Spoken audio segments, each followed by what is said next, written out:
our celebration today, and it is truly a big celebration because when you work in road safety, there is one thing that matters the most, and that is understanding that we have within our grasp the potential to save a life. It could be somebody that you love, somebody that you care for, or it could be yourself that is saved from death and serious injury by making sure that our roads are built safely all around the world. So today we're here for a celebration, and that celebration is to think about the significance of 700,000 people saved together by iRAP and our partners all around the world. So just as background, who is iRAP? The International Road Assessment Program is a charity. We have a vision for a world free of high-risk roads. We are there to identify and eliminate high-risk roads wherever they are around the world. And we do that as a partnership. The FIA Foundation, our major donors, working with the Asian Development Bank and the UN Road Safety Fund, who help magnify and make our impact possible. The development banks, the government agencies, the private sector, they're all working together to share and make efforts towards our vision for a world free of high-risk roads. That impact now spreads across 125 countries worldwide. It spreads across more than 3 million kilometres of the world's roads. And we've helped leverage and make safer over $100 billion of road investment. So while all of that is impressive, the number that matters most is this next one. 700,000 people have been saved from death and serious injury on the world's roads because of the partnerships and using the iRAP methodology all around the world. That's the projection through to the end of 2024 made by Johns Hopkins University, and we'll hear more about that shortly. What is at the core of it? That iRAP's work is the star rating of the world's roads. We all know the star ratings. 5-star is the best, 1 star is the worst. What does that mean in terms of your roads and the roads that you either walk on, ride on or drive on? If you're on a 1-star road, your level of death and injury is up here. And if we can get that 1-star road to 2-star, we will halve the levels of death and injury. If we can take that 2-star road to 3-star, we halve the death and injury again. Halving again if we can get to 4-star, and approaching 0 if we can reach 5-star standard. That is why the United Nations member states have embraced the star rating standard and have set the goal that every new road worldwide should be built to the 3-star or better standard for all road users, for pedestrians, for cyclists, for motorcyclists, for vehicle occupants. And progressively, we eliminate the 1- and 2-star roads and get most travel onto that same 3-star or better global standard. So with that, I'll pass over to my colleague James Bradford, who's been involved in this detailed study to understand just how many lives we've saved worldwide. Over to you, James. Brilliant. Yeah, so this study's been done by Johns Hopkins University. So what they did is they took the iRAP star rating, the fatality estimation, and took a robust sample of it. And from that, they looked at where we had studies of the star ratings and the fatality estimations before, what kind of interventions were recommended in the Safer Roads investment plans. But more importantly, from those plans, what actually got built. And from that, they could actually get that understanding of how the before and after situations relate to each other and what the real world fatality estimation reduction would be. They then took that, and we can extrapolate this out to a larger sample of the data. And so from that, you can then look at the time series of how that varies and how after the assessment has been done, you get that period for which the actual countermeasures, the road safety countermeasures, are active and making those improvements year after year after year. And certainly what you see is by the time you get to the end of this year, it'll be at that 700,000 level. But if you keep projecting it, it keeps growing. And this is the key thing about road infrastructure and changes on that. They have a long lifespan and they're multi-generational in terms of their impact. So this is certainly groundbreaking work, and it's what we can see is this is just the first step in it. From this, we can then start to expand that study, include more and more, and make it more and more robust so that we can get that much finer understanding and detail of just the level of impact that all the iRAP partners are having around the world. Fantastic. Thanks very much, James. And I think the significance of that progression, just to put it in perspective, is we know from all of the upgraded roads that have been built over this sample, 438 people will be going home safely today on those safer roads, 438 again tomorrow. That could be someone you or I love, and that means a lot to all of us to know that. But now I'd like to ask Nanika Henry from the UN Road Safety Fund to share some thoughts with us. The fund is doing some great work with iRAP, but also a whole range of partners who are committed to saving lives as well. So across to you, Nanika. Thank you very much, Rob. So really pleased to be here because the work that iRAP is doing, obviously, the numbers speak for themselves. That's impressive. But just to say, particularly why the UN Road Safety Fund is proud to count iRAP as one of the implementing partners of our work, is this aspect of leveraging, which I think my colleague next to me will be speaking to a little bit more.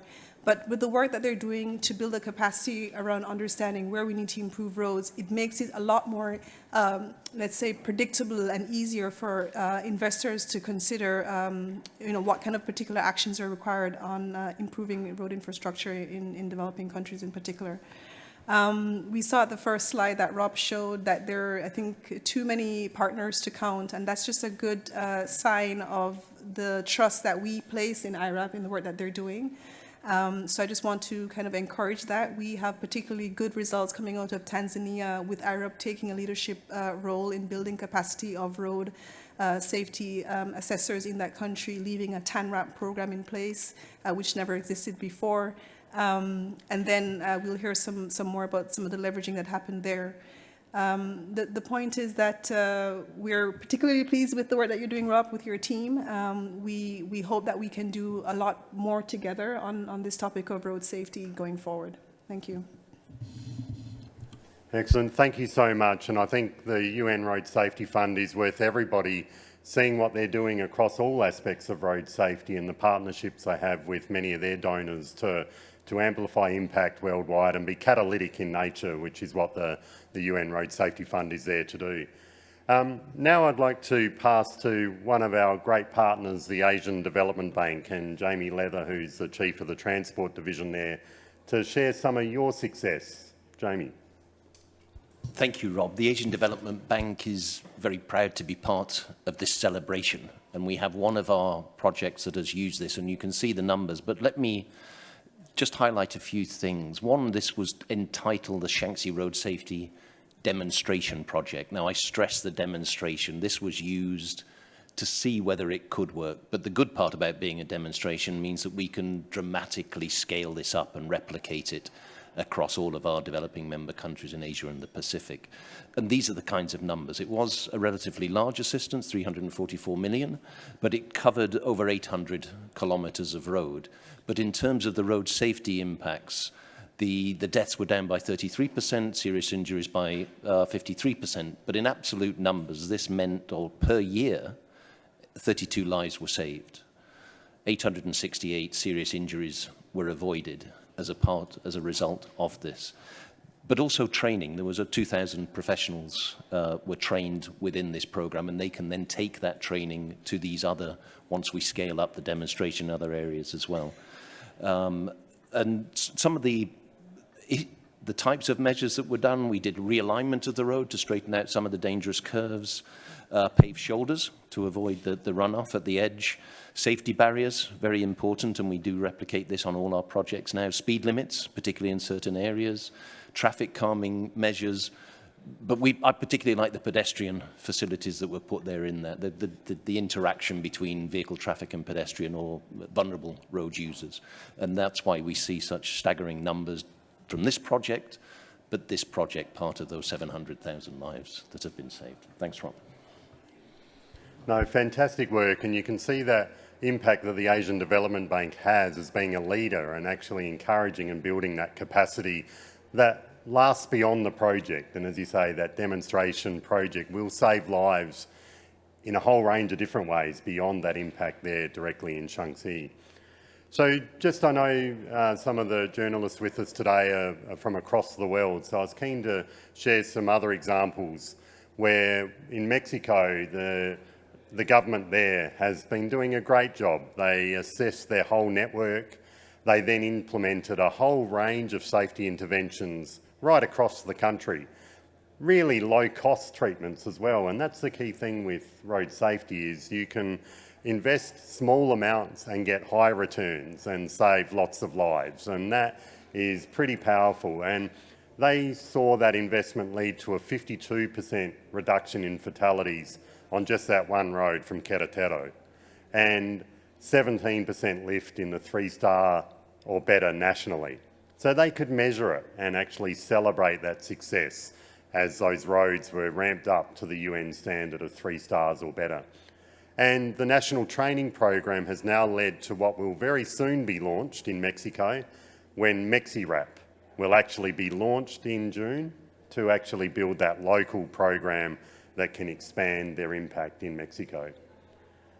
The next one is from Colombia, and I think the work of Bogotá has been really well regarded around the world. The world looks to Bogotá in terms of urban road safety and making a big impact.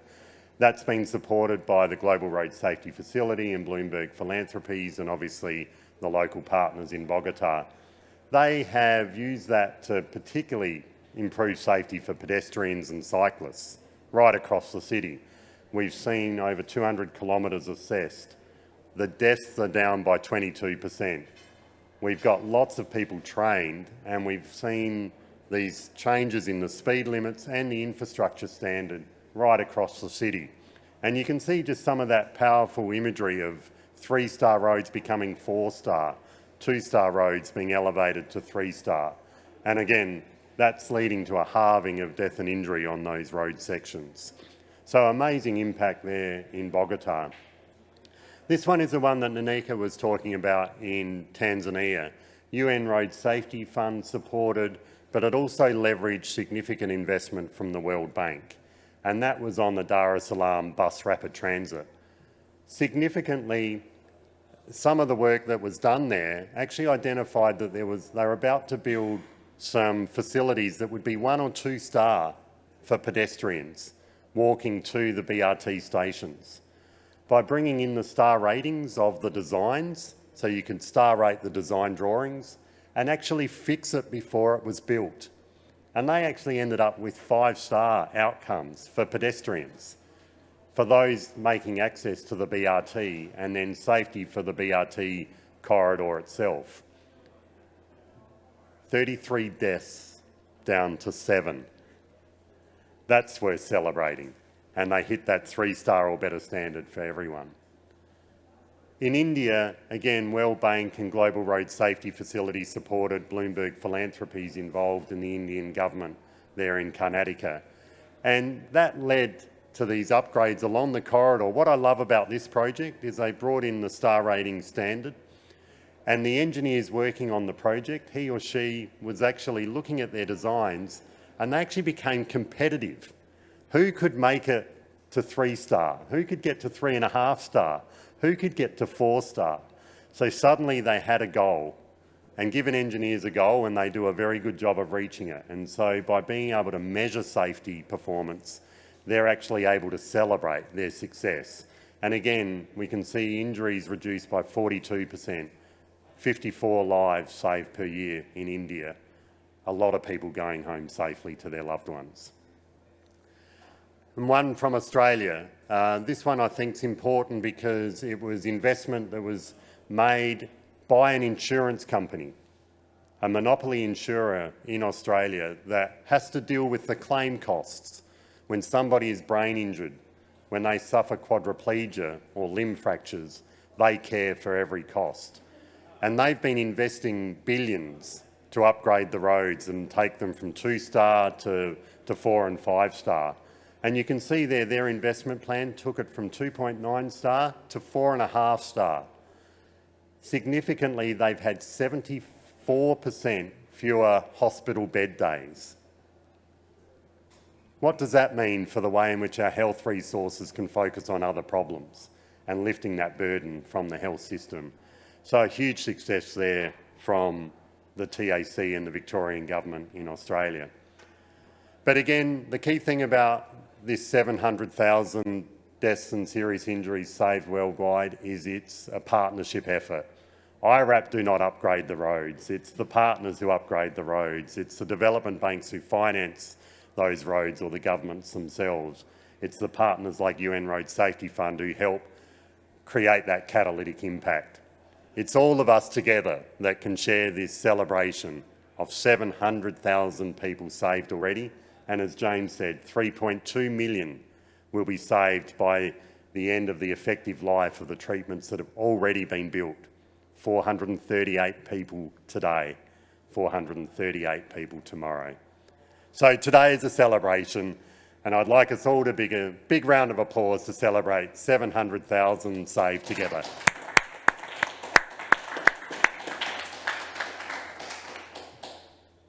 Thank you. And now I'd like to open it up to any questions. Yes, sir.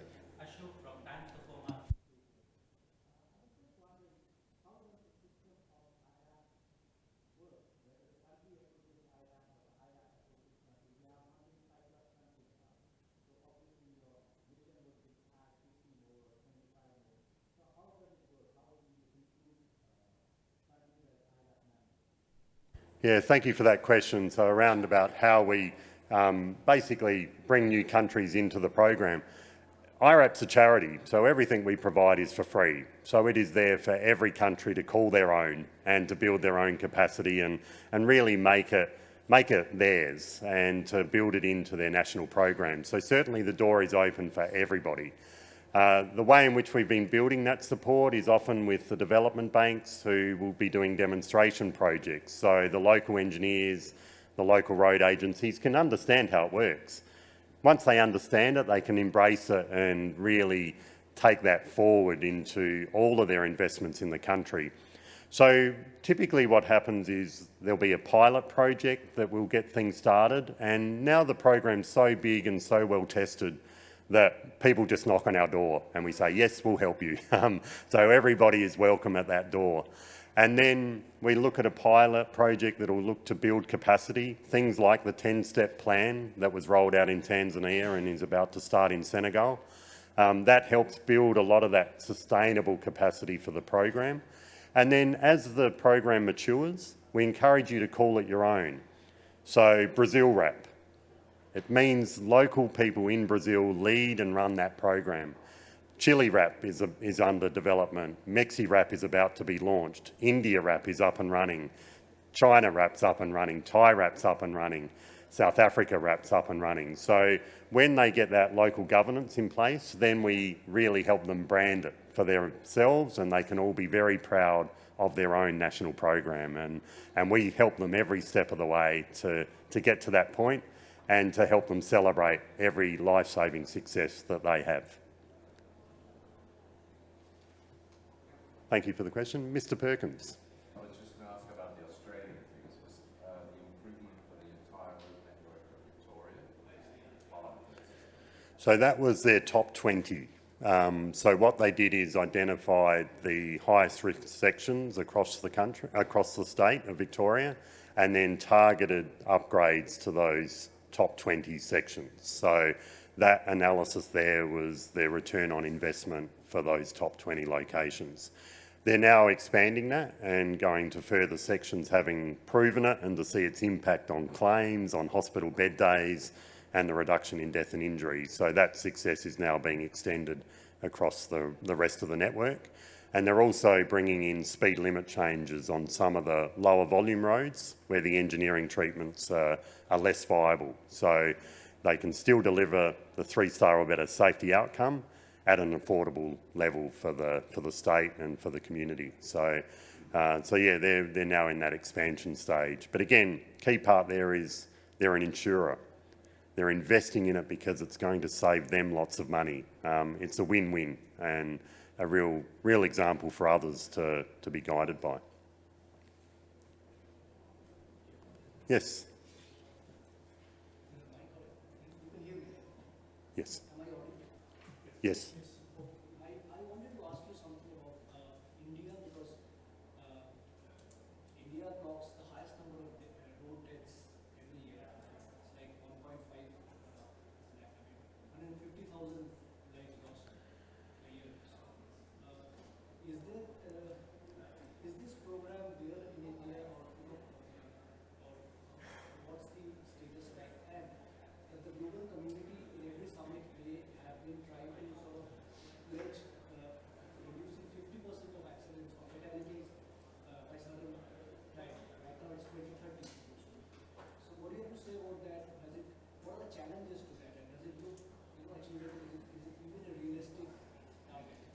Yes. No, great question. For those of you, it's about India and their investment of 150,000 people killed every year there, and their commitment to halve road deaths by 2030. Certainly Minister Gadkari has been a champion of road safety through his entire tenure there. What we have seen, as you can see from that example of the World Bank investment in Karnataka, but also similar investments in many of the other states, is when they have rolled out the high-quality safety investment that brings the roads to 3-star or better, they are more than halving deaths and injuries on those roads. So it proves that it can happen. Absolutely, we know that if people are dying in head-on crashes, if we separate the carriageways, they don't die anymore.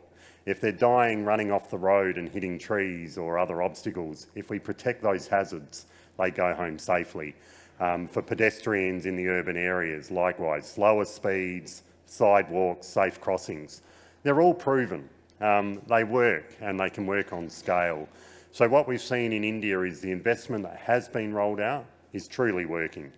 They are saving lives on those corridors. So the challenge then is, how do we extend that rapidly between now and 2030 so that halving of deaths on a corridor becomes halving of death and injury on the whole network? And that's really the opportunity for India, because you're investing in a lot of new expressways every year. You're spending big on those big infrastructure projects. So you're capable and you're able to make big things happen if you choose to make it. So you just need to choose to say, we will bring all our roads to 3-star or better by 2030, and you will hit that target to halve road deaths and injuries by then. I'm sure of it. And you need to bring it in with the other safe system elements, like the behaviour, the vehicle safety standards as well. But absolutely, you do that together with enough focus and enough political leadership and enough engineering leadership, you will get there, and it's worth it. What I wanted to understand is India sort of adopting this evaluation standard sort of to its roads or even the new projects. Is there a conversation? Yeah, so certainly there's a lot of states that are already running this program, and at the national level, certainly through NHAI, they are adopting the star rating standard. The Golden Quadrilateral, that whole network has been assessed, and Mumbai to Pune has been assessed. And so certainly we're seeing those big high volume networks across India have already been assessed, and there is investment being targeted and rolled out as part of that.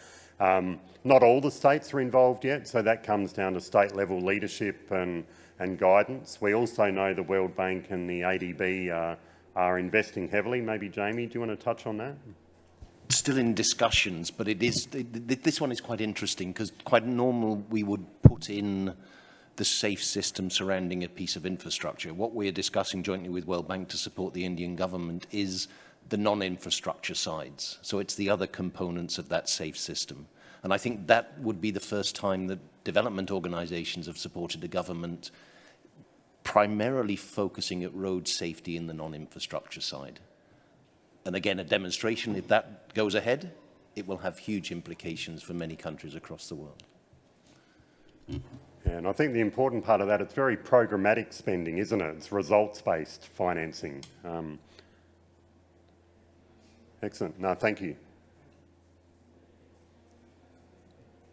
Any other questions? No, well, I'd like to thank you all for being here for this celebration. Like I said, it's such an amazing day to understand how many lives we've helped save, understand that road safety is so important. It's real people. It's people that we care for, and if we can save their life, there is nothing more special than that. So keep up the great work, all of our partners worldwide. Thank you for being here today, and celebrate. What a great achievement.